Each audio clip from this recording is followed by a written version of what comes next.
Hello, ಎಲ್ರಿಗೂ ನಮಸ್ಕಾರ. Welcome to Siri channel. ನಾನಿವತ್ತು ಕೇರಳ ಸ್ಟೈಲ್ ಚಿಕನ್ ಮಸಾಲ ಮಾಡೋದನ್ನು ಹೇಳ್ಕೊಡ್ತಾ ಇದ್ದೀನಿ. ಮೊದಲಿಗೆ 2 ಸ್ಪೂನ್ ಧನಿಯಾ ಬೀಜವನ್ನು ಹಾಕೊಳ್ಳಿ, ಮತ್ತು 1 ಸ್ಪೂನ್ ಸೋಂಪು, 1 ಸ್ಪೂನ್ ಮೆಣಸು, ಒಂದು 4ರಿಂದ 5 ಒಣಮೆಣಸಿನಕಾಯಿ ಎಲ್ಲನೂ ಸ್ವಲ್ಪ ಫ್ರೈ ಮಾಡ್ಕೊಳ್ಳಿ. ಹಾಗೇ ಫ್ರೈ ಆದ ನಂತರ ಮಿಕ್ಸಿಗೆ ಹಾಕಿ ರುಬ್ಬಿಟ್ಕೊಳ್ಳಿ. ಒಂದು ಅರ್ಧ ಕೆಜಿಯಷ್ಟು ಚಿಕನ್ಗೆ 1 ಸ್ಪೂನ್ ಅಚ್ಚ ಖಾರದ ಪುಡಿ, 2 ಸ್ಪೂನ್ ಶುಂಠಿ ಬೆಳ್ಳುಳ್ಳಿ ಪೇಸ್ಟು, ಒಂದು ಅರ್ಧ ಸ್ಪೂನ್ ಅರಿಶಿನ, 1/4 ಸ್ಪೂನು ಗರಂ ಮಸಾಲ ಪುಡಿ ಮಿಕ್ಸ್ ಮಾಡಿ ಇಟ್ಕೊಳ್ಳಿ.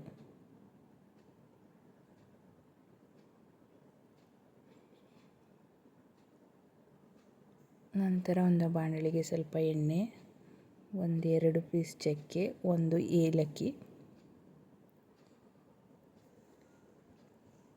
ನಂತರ ಇದಕ್ಕೆ ಸಣ್ಣಗೆ ಹೆಚ್ಚಿದ ಬೆಳ್ಳುಳ್ಳಿಯನ್ನು ಹಾಕಿ ಎಣ್ಣೆಯಲ್ಲಿ ಫ್ರೈ ಮಾಡ್ಕೊಳ್ಳಿ. ಇದು ಸ್ವಲ್ಪ ಫ್ರೈ ಆದ ನಂತರ ಒಂದು 4ರಿಂದ 5 ಹಸಿಮೆಣಸಿನಕಾಯಿಯನ್ನು ಹಾಕಿ. ಇದು ಸ್ವಲ್ಪ ಎಣ್ಣೆಯಲ್ಲಿ ಫ್ರೈ ಆದ ನಂತರ ಸಣ್ಣಗೆ ಉದ್ದುದ್ದ ಹೆಚ್ಚಿದ ಈರುಳ್ಳಿಯನ್ನು ಹಾಕಿ ಫ್ರೈ ಮಾಡಿಕೊಳ್ಳಿ.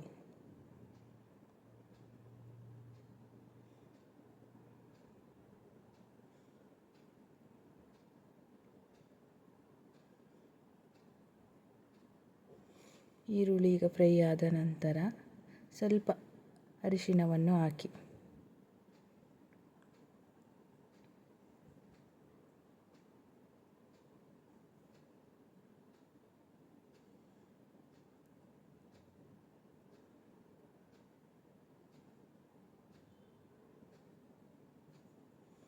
ನಂತರ ಇದಕ್ಕೆ 1 ಸ್ಪೂನಷ್ಟು ಶುಂಠಿ ಬೆಳ್ಳುಳ್ಳಿ ಪೇಸ್ಟನ್ನು ಹಾಕಿ ಚೆನ್ನಾಗಿ ಎಣ್ಣೆಯಲ್ಲಿ ಫ್ರೈ ಮಾಡಿಕೊಳ್ಳಿ.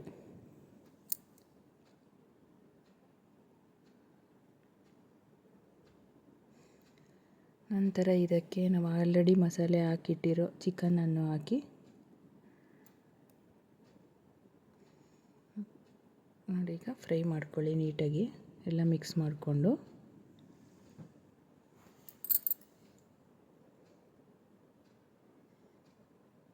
ಸ್ವಲ್ಪ ನೀರನ್ನು ಹಾಕಿ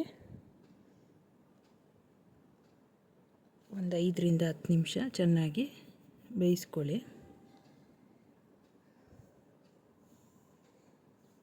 ನಂತರ ಇದಕ್ಕೆ ನಾವು ಆಲ್ರೆಡಿ ಹುರಿದಿರೋ ಮಸಾಲೆ ರುಬ್ಬಿ ಇಟ್ಕೊಂಡಿದ್ವಲ್ಲ, ಅದನ್ನು ಒಂದು 2ರಿಂದ 3 ಸ್ಪೂನ್ ಹಾಕಿ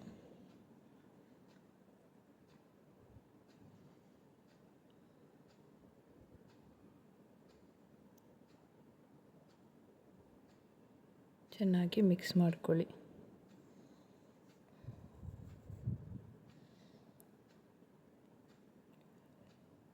ನಂತರ ಇದಕ್ಕೆ ಸ್ವಲ್ಪ ಕೊತ್ತಂಬರಿ ಸೊಪ್ಪನ್ನು ಹಾಕಿ, ರುಚಿಗೆ ತಕ್ಕಷ್ಟು ಉಪ್ಪನ್ನು ಹಾಕಿ. ವಿಡಿಯೋ ಇಷ್ಟ ಆದರೆ ಲೈಕ್ ಮಾಡಿ, ಸಬ್ಸ್ಕ್ರೈಬ್ ಮಾಡಿ.